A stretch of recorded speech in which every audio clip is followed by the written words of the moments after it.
शांति। वंदे मातरम। जय हिंद, जय भारत।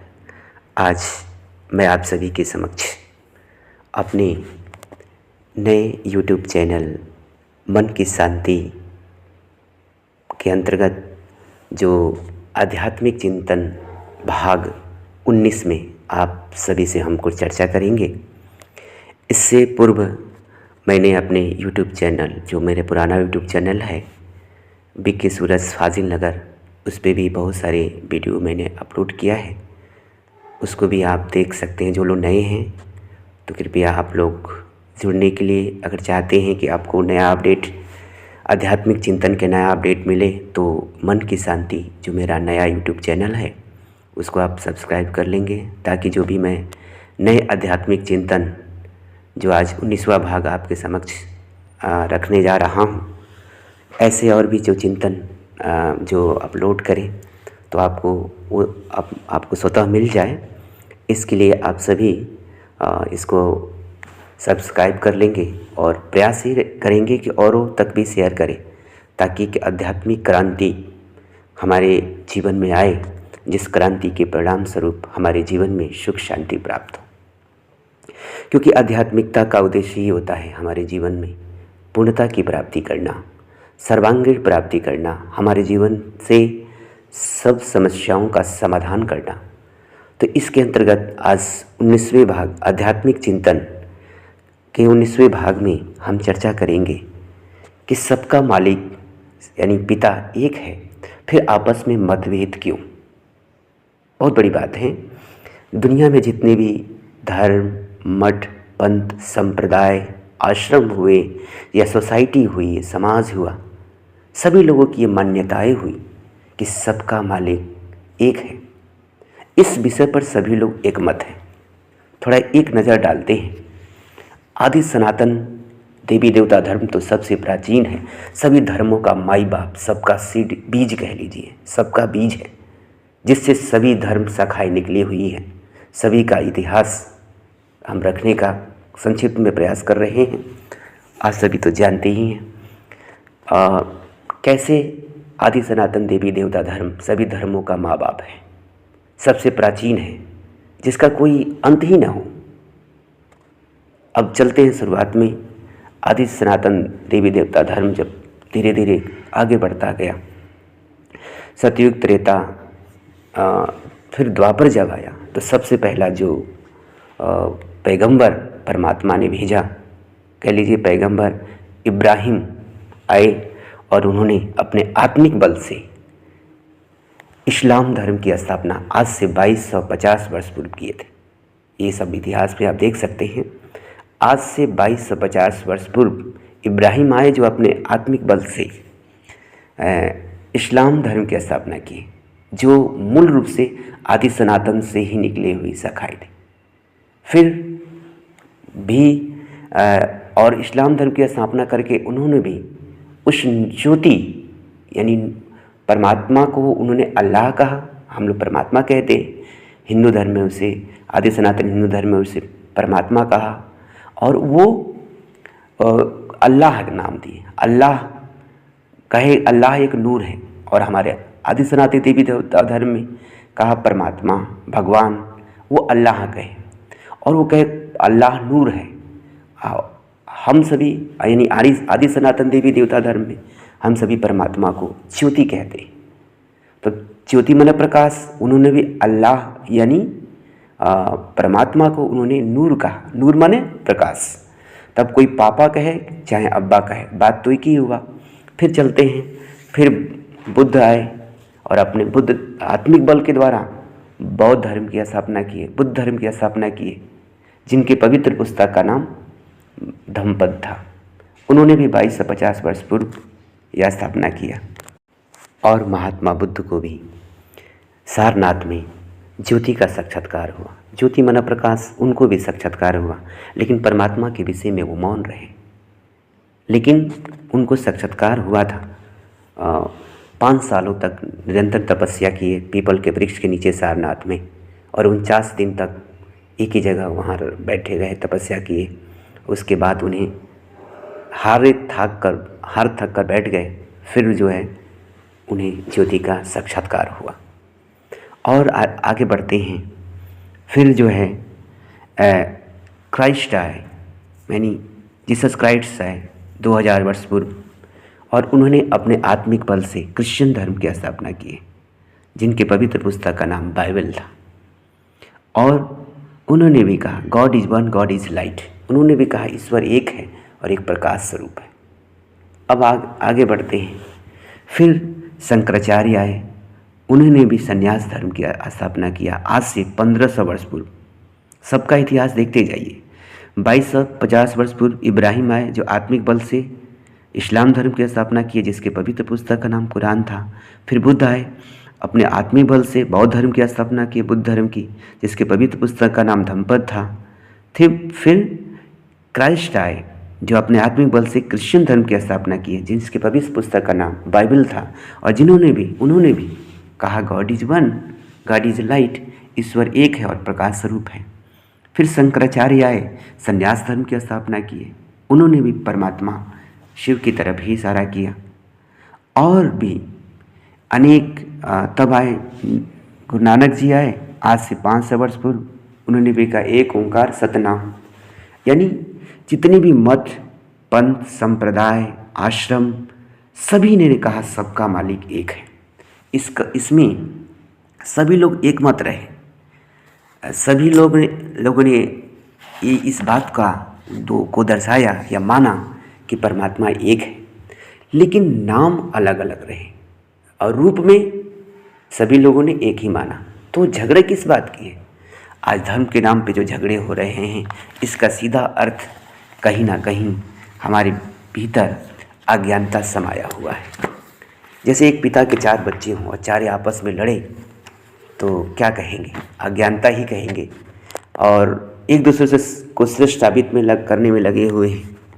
और धर्म के नाम पे हिंसा, बलात्कार और एक दूसरे का शोषण, कितनी खून की नदियाँ बही, आपस में लड़े झगड़े, और हमारे आदि सनातन देवी देवता धर्म की अनेक प्रकार के को तहस नहस करने का प्रयास किया, लूटा गया। और नालंदा विश्वविद्यालय में आग लगा दी गई, जहाँ के ऋषि महर्षियों की प्राचीन चीज़ें थी वो नष्ट कर दी गई। लोगों ने, आताताइयों ने इस आदि सनातन देवी देवता धर्म को नष्ट करने का बहुत प्रयास किया, लेकिन नष्ट नहीं कर पाए। नष्ट करने वाले नष्ट होकर चले गए। अंग्रेज आए, मुसलमान आए और तहस नहस करने का प्रयास किया और आक्रमण किया भिन्न भिन्न हमारे संप्रदायों पे, हमारे मंदिरों पे, मठों पे, और विभिन्न विद्यालयों को नष्ट करने का प्रयास किया, संस्कृति को तहस नहस करने का प्रयास किया। मैं बात किसी व्यक्ति वर्ग की नहीं कर रहा हूँ, मैं उस व्यक्ति को कर रहा हूँ जो धर्म के नाम पे धर्म पे आतंक मचाया हुआ है। आदि सनातन देवी देवता धर्म, किसी ने स्वामी विवेकानंद से पूछा कि आपका हिंदू धर्म किसी पे राज तो नहीं किया है?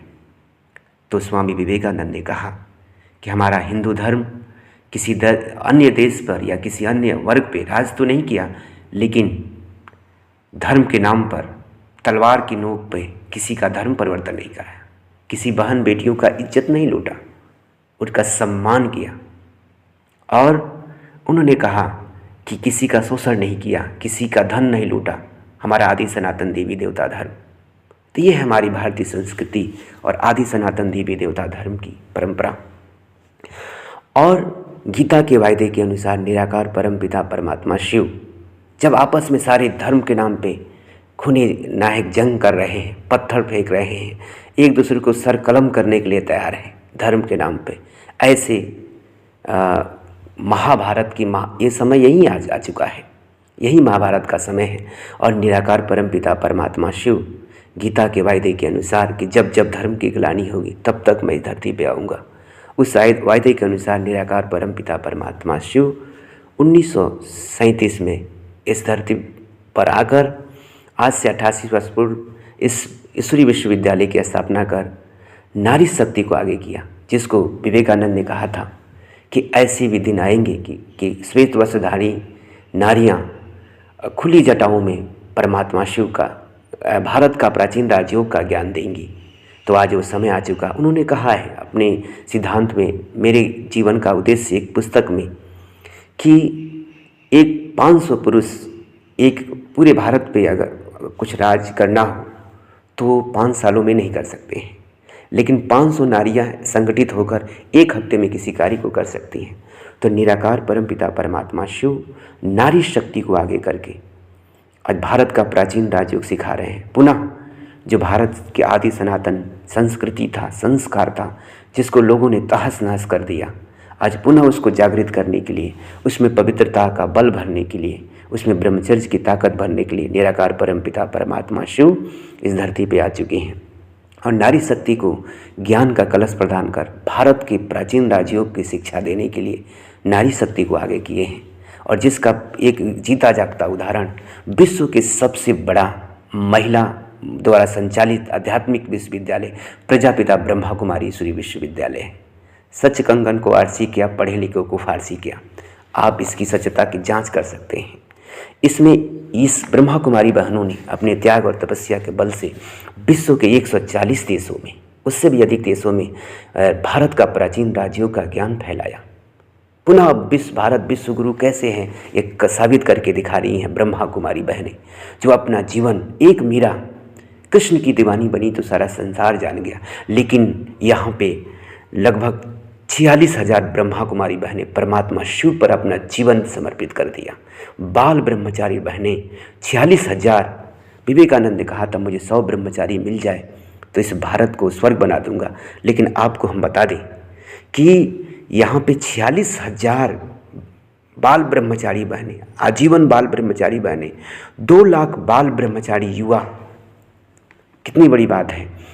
परमात्मा शिव का पैगाम लेकर, पवित्रता और ब्रह्मचर्य का सौगंध लेकर इस भारत को स्वर्ग बनाने के लिए निकल पड़े। उन्होंने कहा था 100 ब्रह्मचारी मिल जाए तो मैं भारत को स्वर्ग बना दूंगा। ये मैं नहीं, इस स्वामी विवेकानंद की कही हुई बात है कि मुझे 100 ब्रह्मचारी मिल जाए तो मैं भारत को स्वर्ग बना दूंगा। आज ये खुशखबरी है कि 2 लाख ब्रह्मचारी युवा और 46,000 ब्रह्मा कुमारी बहनें समर्पित होकर, 20 लाख इसके नियमित विद्यार्थी हैं जो कोई नशा नहीं करते हैं, जो शुद्ध शाकाहारी जीवन जीते हैं और भारत को स्वर्ग बनाने में लगे हुए हैं। और इसकी सेवाओं को देखते हुए 7 पीस मैसेंजर अवार्ड मिले हैं, यूएन से मिले हैं और 20 प्रभागी द्वारा अनेक वर्ग बनाकर इसकी सेवाएं ब्रह्मा कुमारी इसकी चल रही हैं। आपको बता दें कि अब इसमें कोई मतांतर या कोई विभिन्नता नहीं। अंत में यही कहूँगा कि अज्ञानता के कारण ही आपस में हम लड़ रहे हैं, लेकिन सबका मालिक, सबका पिता एक परम पिता परमात्मा शिव हैं, जो सबका मालिक है, सबका पिता है। ये जितने भी धर्म बनाए गए, मठ पंथ संप्रदाय बनाए गए, ये इंसानों के बनाए हुए, भगवान ने नहीं बनाया। लेकिन भगवान का तो बनाया हुआ धर्म आदि सनातन देवी देवता धर्म है, जिसके लिए गायन है कि नर ऐसा कर्तव्य करे कि श्री नारायण बन जाए और नारी ऐसा कर्तव्य करे कि श्री लक्ष्मी जैसा बन जाए। तो नर से श्री नारायण और नारी से श्री लक्ष्मी जैसा बनाने वाला कोई मंडलेश्वर गुरु गोसाई या कोई ऐसा व्यक्ति नहीं बना सकता है। आज कई व्यक्ति अपने को भगवान कहलाते हैं। आपको बता दें, कोई भी इंसान जिसका शरीर हो भगवान हो ही नहीं सकता है। देव आत्मा हो सकता है, धर्म आत्मा हो सकता है, महान आत्मा हो सकता है, देव आत्मा हो सकता है, पुण्य आत्मा हो सकता है, पाप आत्मा हो सकता है, लेकिन परमात्मा नहीं हो सकता है। क्योंकि धर्म आत्माएं अनेक है, देव आत्माएं अनेक हैं, पाप आत्माएं अनेक हैं, पुण्य आत्माएं अनेक हैं, लेकिन परमात्मा एक है जो देवों के देव महादेव है। जिसे सभी लोगों ने, कोई अल्लाह कहा, किसी ने गॉड कहा, किसी ने ईश्वर कहा, सभी लोगों ने माना। इसलिए हिंदू, मुस्लिम, सिख, ईसाई सभी धर्मों के लोगों ने आपको बताया कि सभी लोगों ने एक परम पिता परमात्मा की तरफ इशारा किया, जिसका नाम अलग अलग हो सकते हैं, अल्लाह का हो सकता है, गॉड हो सकता है, लेकिन उसका रूप ज्योति बिंदु स्वरूप है, जिसे हिंदू धर्म में ज्योतिर्लिंगम के रूप में मानते हैं। ज्योति माने प्रकाश, लिंग माने प्रतीक या चिन्ह। तो इसलिए कहा ना कोई शिव से पूर्व था, ना कोई शिव से बाद है। यहाँ शिव का अर्थ लिंग का नहीं, लिंग माने प्रतीक या चिन्ह है।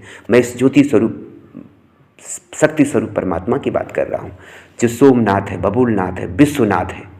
विश्वनाथ किसी को नहीं कहा गया, विश्वनाथ ऐसे थोड़ी कहा गया। विश्व को एक सूत्र में बांधने वाला, भारत का प्राचीन राजयोग सिखाने वाला परमपिता परमात्मा शिव इस धरती पे आकर ब्रह्मा कुमारी बहनों के माध्यम से पूरे वसुधैव कुटुंबकम की भावना पुनः जागृत कर रहे हैं। ये खुशखबरी आपको सुना दे रहे हैं। यह 16 मिनट का वीडियो विश्व एकता, अखंडता और वसुधैव कुटुंबकम की भावना को सुदृढ़ करने का एक सुंदर प्रयास किया गया है। गागर में सागर भरने का प्रयास किया गया है। उम्मीद करता हूँ कि प्रजापिता ब्रह्मा कुमारी ईश्वरी विश्वविद्यालय जो आदि सनातन देवी देवता धर्म को पुनः उत्थान करने के लिए इतने भाई बहनें, सोचिए 88 वर्षों में 140 सेवा केंद्र, 140 देशों में इसके सेवा केंद्र हैं, 6000 सेवा केंद्र देश भर में संचालित हैं और 46,000 ब्रह्मा कुमारी बहनें समर्पित हैं। 20 लाख इसके नियमित विद्यार्थी हैं। 2 लाख बाल ब्रह्मचारी युवा सदस्य जुड़े हैं। 1970 से विदेश में राजयोग का संदेश दिया जा रहा है और 7 मैसेंजर अवार्ड यूनियन द्वारा मिले हैं। 20 प्रभागों के द्वारा विभिन्न प्रभाग, मीडिया, चाहे राजनीतिक वर्ग, एजुकेशन वर्ग, डॉक्टर्स वर्ग, इंजीनियर वर्ग, कितने विंग्स हैं जिसके द्वारा अलग अलग इसकी सेवाएं की जा रही हैं। तो आप इसकी जांच करें, इसको समझें और भारत का प्राचीन राजयोग सीखकर पुनः अपने जीवन में सुख, शांति और समृद्धि लाएं। एक बात और बता देते हैं आपको, ब्रह्मा कुमारी बहनों के द्वारा जो राजयोग की शिक्षा दी जा रही है, इसका एकमात्र उद्देश्य वसुधैव कुटुंबकम की भावना को जागृत करना। कई लोग कहते हैं ब्रह्मा कुमारी वाले तो धर्म को नहीं मानते हैं, शास्त्र को नहीं मानते हैं। मैं आपको बता दूं अपने निजी 20 सालों के अनुभव से, आपका अनुज राजयोगी ब्रह्मा कुमार सूरज राजयोग मेडिटेशन सेंटर फाजिल नगर, जिला कुशीनगर, उत्तर प्रदेश से हूँ और मुझे ब्रह्मा कुमारी ईश्वरी विश्वविद्यालय के इस आध्यात्मिक ज्ञान और राजयोग का अभ्यास करते हुए 20 साल हुआ। मैं अपने निजी व्यक्तिगत अनुभव से कर सकता हूँ कि हर एक ब्रह्मा कुमार और कुमारियों का जीवन सच्ची गीता के समान है। यहाँ जो ब्रह्मा कुमारी दीदियाँ हैं जिन्हें बाल्यकाल से ही ब्रह्मचर्य व्रत की धारणा की हुई है और परमात्मा शिव से सगंध लिया हुआ है कि आजीवन बाल ब्रह्मचारी और व्रत का पालन कर इस भारत को स्वर्ग बनाएंगे, जो गीता में कहा कि हे अर्जुन, एक काम महाशत्रु है, तू इसे मार डाल। तो लोग सिर्फ पढ़ते हैं, लेकिन ब्रह्मा कुमारियों के जीवन में ये सच्ची गीता ब्रह्मचर्य की धारणा प्रैक्टिकल में है। इसकी जांच आप कर सकते हैं, इसकी पहल कर सकते हैं। जो भी समर्पित भाई बहनें अनिवार्य रूप से ब्रह्मचर्य व्रत की धारणा करनी पड़ती है। जो इसके नियमित विद्यार्थी हैं तो निश्चित रूप से वो ब्रह्मचर्य का पालन करते हैं। बिना ब्रह्मचर्य के योग की साधना नहीं हो सकती है, क्योंकि ब्रह्मचर्य का योग का एक अंग है। तो आपको ये बताते हुए अपार हर्ष हो रहा है कि हर एक ब्रह्मा कुमारियाँ जो परमात्मा शिव, जो गीता का जो सच्चा ज्ञान है, जो आदि सनातन देवी देवता धर्म का जो मुख्य पहल है, तो ये इसकी प्रचार कर लोगों के जन जागृति लाकर सामाजिक और राष्ट्रीय उत्थान के लिए, वसुधैव कुटुंबकम की भावना को बढ़ाने के लिए ये काम ब्रह्मा कुमारी बहनें कर रही हैं। अब आए और इससे जुड़कर अपने राष्ट्र को शक्तिशाली बनाएं, पुनः एकता के सूत्र में पिरोकर, चाहे हिंदू भाई, चाहे मुस्लिम भाई, चाहे सिख और ईसाई, या देह के धर्म से कोई किसी से घृणा नहीं की जाती है। घृणा उससे की जाती है जो धर्म के नाम पर हिंसा कर रहा है, पत्थर फेंकते हैं, तलवार की नोक से बहनों बेटियों की इज्जत लूटते हैं, वही असुर हैं। असुर और कोई नहीं है। जो धर्म के नाम पे किसी का धर्म परिवर्तन कराए, किसी का हिंसा करे, बलात्कार करे, बहन बेटियों का इज्जत लूटे, वही असुर है, चाहे किसी धर्म मजहब पंथ का क्यों ना हो। धर्म केवल धर्म का आवरण ओढ़कर उसके पीछे पाप कर्म करना, पत्थर फेंकना, तलवारबाजी करना, ये गलत है। चाहे कोई भी हो, मैं किसी व्यक्ति विशेष की बात नहीं कर रहा हूँ, धर्म का मैं अवहेलना नहीं कर रहा हूँ, क्योंकि धर्म का उद्देश्य ही है सच्चा मार्ग दिखाना। तो आज ज़रूरत है कि धर्म का जितने भी धर्म, मठ, पंथ, संप्रदाय हैं या आध्यात्मिक संप्रदाय हैं या आश्रम हैं या पंथ हैं, उन सब का एक ही उद्देश्य होना चाहिए, चरित्र निर्माण। मैं अपने निजी अनुभव से कह सकता हूँ कि चरित्र निर्माण एक उद्देश्य बने। जो संस्था, जो आश्रम या जो धर्म संप्रदाय अगर चरित्र निर्माण में आगे है तो वो सर्वोपरि मैं मानता हूँ। नहीं तो बहुत धर्म, मत, संप्रदाय आपस में लड़ झगड़ कर ख़त्म होते जा रहे हैं, चरित्रहीनता की तरफ बढ़ते जा रहे हैं। आज इस देश को ज़रूरत है पुनः चरित्र निर्माण की, और चरित्र निर्माण की सबसे बड़ी जरूरी है ब्रह्मचर्य व्रत की धारणा, आत्म संयम, इंद्रिय संयम, मन का अनुशासन, उसके लिए राजयोग मेडिटेशन, राजयोग की साधना, भारत का प्राचीन राजयोग से सिखाया गया, वो प्राय विलुप्त होता जा रहा है। उसी प्राचीन राजयोग को जन जन तक पहुंचाने का काम कर रही है ब्रह्मा कुमारी बहनें। तो निश्चित रूप से यह 20 मिनट का वीडियो आपके जीवन में बहुत बड़ी क्रांति लाएगा, आध्यात्मिक क्रांति। और इसके लिए आप किसी भी नज़दीकी ब्रह्मा कुमारी इसके शाखा पे पहुंचकर भारत का प्राचीन राजयोग सीखें और दूसरों को प्रेरित करें। यह वीडियो खुद भी देखें और दूसरों तक भी शेयर करें। उम्मीद करता हूं कि ये इससे आपको राजयोग का सही पहचान मिलेगा और जो धर्म के नाम पे जो विभिन्न मतभेद हो मिट जाएंगे। अगर आपको ब्रह्मा कुमारी का केंद्र दूर है तो आप यूट्यूब पर सर्च कर सकते हैं online meditation course BK Usha दीदी, या online meditation course BK Shivani दीदी, या online meditation course doctor Damini बहन। ऐसे बहुत लोगों के यूट्यूब चैनल पे अवेलेबल है 7 डेज़ का कोर्स। उसको ऑनलाइन के माध्यम से भी राजयोग मेडिटेशन का कोर्स भी कर सकते हैं और भारत का प्राचीन राजयोग सीखकर अपने जीवन में सुख, शांति और समृद्धि ला सकते हैं। आप ऐसे ही शिव बाबा से जुड़कर, परमात्मा से जुड़कर अपने जीवन को सुख, शांति और समृद्धि से भरपूर करें। यही हमारी शुभ भावना, शुभकामना है। ओम शांति। जय हिंद, जय भारत, वंदे मातरम।